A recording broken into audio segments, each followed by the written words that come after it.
from people who say they're praying for me. They tell me Why are you so warm? Shuddies.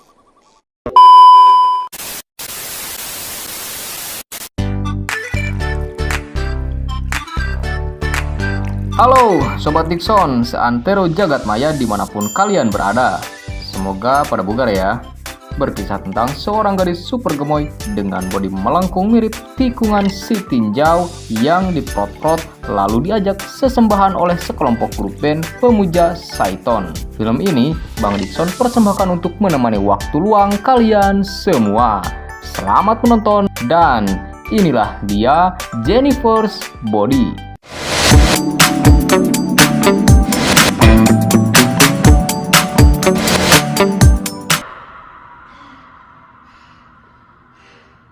Scene awal memperlihatkan seorang gadis yang tengah berada di penjara lantaran kasus yang diperbuatnya. Gadis tersebut bernama Nidi. Welcome to the Mental Olympics. I get more letters than Santa Claus, Zac Efron, and Dr. Phil combined. Setelah cukup lama mendekam, sikap Nidi bukannya semakin membaik, malah lebih ugal-ugalan dari sebelumnya. Dan seringkali membuat keributan di dalam lapas yang membuat dihukum di kurungan khusus. As any girl under the influence of teenage hormones. Lalu diceritakanlah kisah masa lalu Nidi yang dulunya tinggal di sebuah desa terpencil dan menyeramkan bernama Devil Kettle. Gimana gak serem?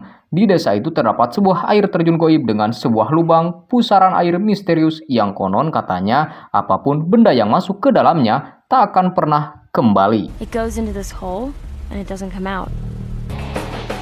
Devil's Kettle sounds twisted, I know. Nidi sendiri punya sobat karib bak kepompong bernama Jennifer, si bintang kelas dengan bodi mulus no minusnya yang sering jadi incaran para kaum pria di sekolahnya. Bak bumi dan langit, Nidi merupakan anak yang pemalu, kurang gaul, dan sering kali jadi ejekan akibat penampilan kunonya. And the lead singer's extra salty. We're totally lesbi gay. Suatu malam, Jennifer mengajak Nidi nongkrong di kafe sekaligus buat ngecengin pria gebetan Jennifer yang merupakan anak band bernama Nikolai. Setelah berkenalan dengan Nikolai, Jennifer juga langsung pesen AO biar kelihatan gaul dan membuat Nikolai semakin terpikat padanya. Di sisi lain, Nidi kurang menyukai anak band terkhusus Nikolai karena ia sempat mendengar gibahan Nikolai dan kawan-kawannya yang hanya ingin cuci busi doang sama Jennifer. Now I know girls like that. I don't know. We'll drink it fast. Di sela penampilan Nikolai itu, tiba-tiba ada api yang secara perlahan mulai menjalar ke seluruh area dan membuat kafe itu terbakar. Semua orang pun panik dan susah payah mencari jalan keluar yang mulai tertutup api. Untungnya, Nidi dan Jennifer berhasil selamat berkat keluar dari jendela toilet.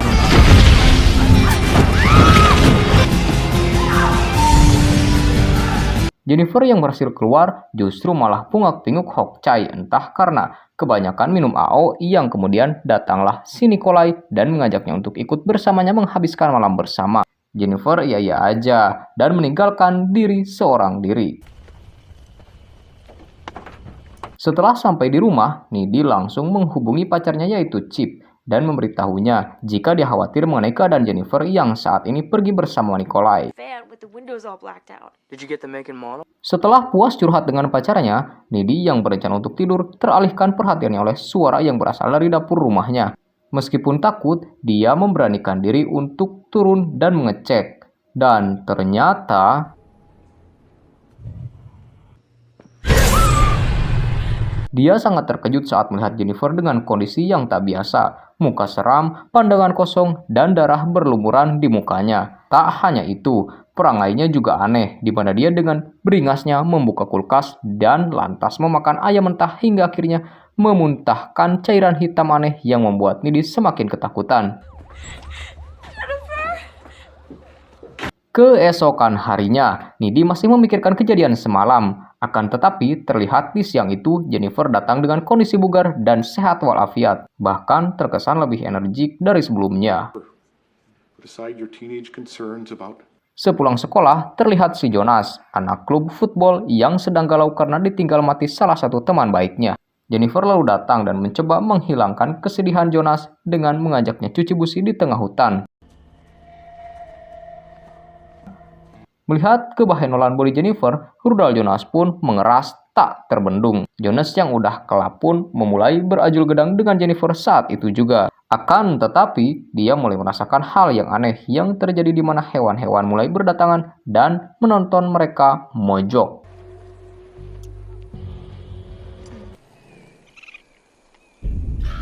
Firasat buruknya pun menjadi kenyataan, di mana seketika Jennifer berubah menjadi sesosok syaiton mengerikan dan langsung menyerang Jonas. Nyatanya, teriakan Jonas didengar oleh seorang guru biologi yang seketika terkejut melihat keadaan Jonas yang mati dengan tragis.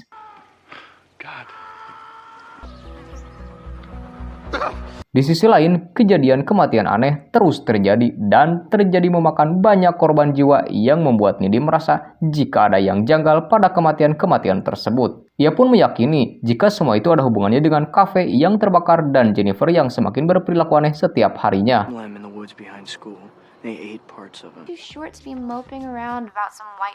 Meskipun demikian, Nidi mengabaikan ketakutannya dan masih saja mengkhawatirkan keadaan Jennifer yang datang ke kelas dengan keadaan sangat pucat. Seusai sekolah, mereka digoda oleh seorang anak rock and roll bernama Colin yang dengan pedenya mengajak Jennifer kencan. Sempat menolak pada awalnya, Jennifer kemudian berpikir ulang dan berbalik mengundang Colin untuk datang ke rumahnya nanti malam. Okay, I'll text you my address.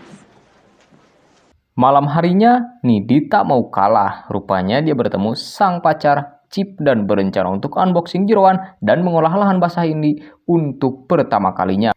Di sisi lain, Colin dengan seperangkat baju paling kerennya telah sampai di rumah Jennifer. Dia kemudian masuk ke ruangan remang-remang bernuansa romantis dan tentunya Jennifer juga sudah ada di sana.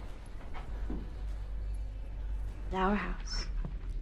Just for you and me. Tanpa basa-basi, Jennifer pok torolong dan langsung ngajakin Colin cuci busi. Saat Colin merasakan jika dalam bahaya setelah melihat mata Jennifer yang tiba-tiba berubah kayak Orochimaru. Tapi ya semuanya udah telat cuy dan Jennifer udah kepalang beraksi dengan ritualnya. Dan kini nasib Colin juga sama layaknya Jonas yang mokat oleh Jennifer.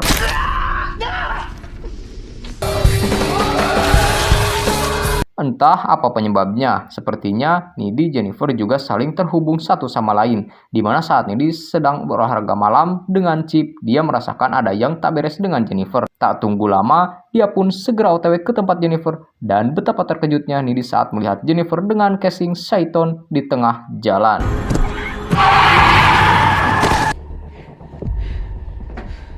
Dia lantas kabur dan kembali ke rumah sembari menahan rasa takut sekaligus khawatirnya pada sang sahabat. Hingga saat dia hendak tidur, Nidi lagi-lagi dikagetkan oleh Jennifer yang tahu-tahu tengah berada di sampingnya. Namun kali ini, Jennifer kembali normal, putih nan mulus.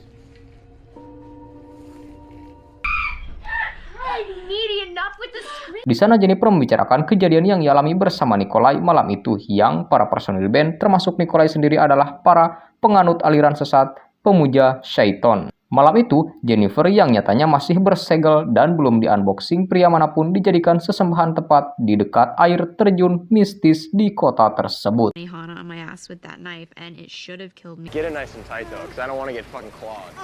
Setelahnya, Jennifer lupa semuanya dan hanya ingat saat ia bangkit dan telah berada di rumah Nidi. Jennifer sendiri tak berniat untuk menakuti Nidi malam itu. Namun karena Jennifer sangatlah lapar, ia memakan apa saja termasuk daging mentah yang ada di kulkas Nidi.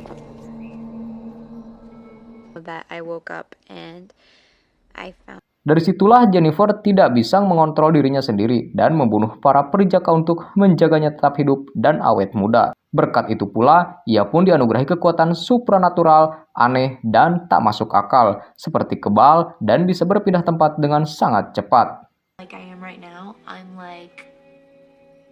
Mengetahui hal itu, Nidi yang ketakutan segera mengusirnya karena tak mau ikut terlibat dengan semua itu. Keesokan harinya, seusai pemakaman Colin, Nidi mulai melakukan riset paranormal dengan harapan dapat menyelamatkan Jennifer. Dia lalu menemukan sebuah petunjuk dari sebuah buku kuno di mana di dalam buku dijelaskan jika roh yang merasuki Jennifer akan sangat lemah apabila sedang lapar.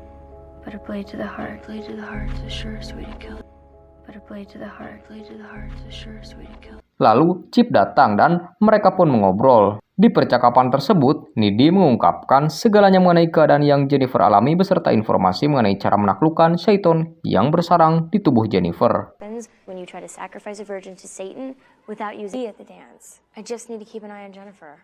Malamnya semua orang bersiap untuk datang ke pesta dansa sekolahan. Chip dibekali semprotan Aida oleh ibunya untuk berjaga-jaga manakala dibutuhkan. Sementara Nidi yang sempat menolak untuk pergi merubah dan berniat untuk mengawasi gerak-gerik Jennifer. Di sisi lain, Jennifer sendiri hampir kehabisan waktu dan sepertinya sudah mulai melemah ditandai dengan rambutnya yang mulai rontok satu persatu.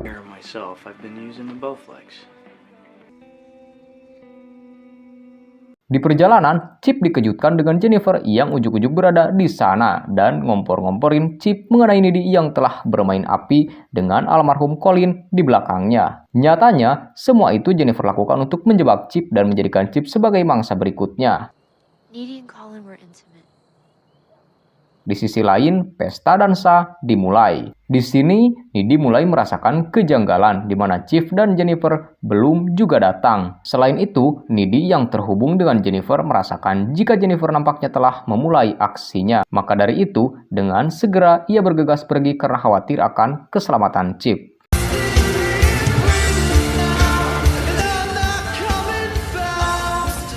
Di sisi lain, Jennifer dan Chip sendiri sudah berpindah tempat ke sebuah gedung tua tak berpenghuni. Dan saat mereka hendak ajul gedang, Chip mengurungkan niatnya karena tak ingin menyakiti Nidi. Terlebih Jennifer merupakan sahabat terdekatnya. Jennifer kesal dan langsung mendorong Chip ke dalam kolam. Beberapa saat kemudian, Nidi berhasil menemukan lokasi mereka berkat jejak bunga merah yang Chip tinggalkan di taman. Seketika itu pula, ritual Jennifer berhasil Nidi gagalkan. Nidi lanjut terjun ke kolam dan menyemprotkan semprotan Aida tepat ke bebenguk Jennifer yang seketika membuatnya melemah.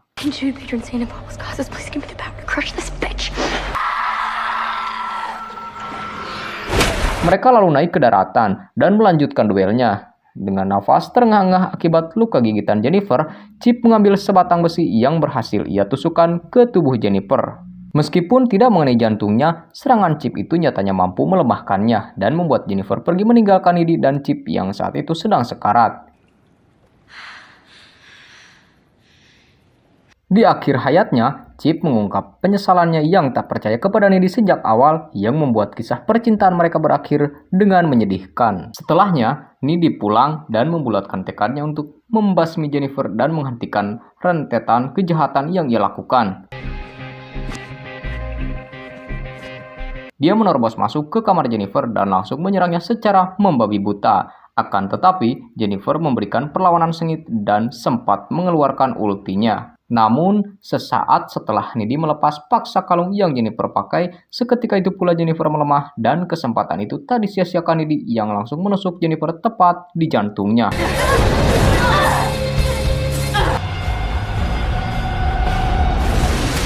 Berkat itu, Jennifer dan syaitan yang ada di tubuhnya pun berhasil dikalahkan.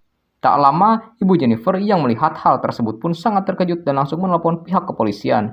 Dan itulah alasan mengapa di awal scene kita melihat Nidi yang tengah dipenjara dan mengenakan rompi orange seperti tahanan-tahanan lainnya.